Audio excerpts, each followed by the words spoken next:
Welcome to the Learning Pines YouTube. We hope this video helps. You start by powering the phone completely off so components reset. Once done, remove any protective case and find the SIM tray. Use the included eject tool or a small straight pin to open it. Make sure the SIM's cut corner matches the tray orientation and seats flat. Improper seating causes no contact.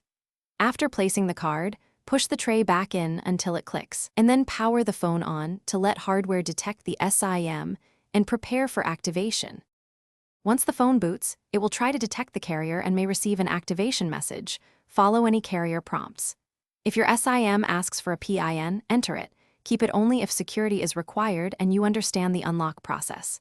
Next, open settings to confirm mobile data is enabled and verify or add the carrier APN details so data works.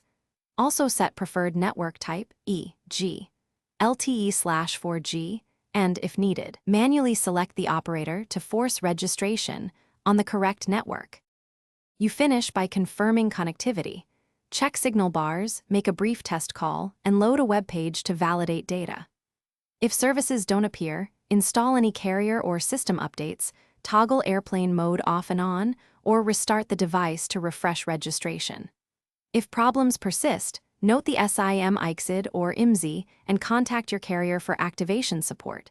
As a key troubleshooting tip, try the SIM in a different unlocked phone to determine whether the card or your... Thanks for watching. Consider subscribing if we helped you.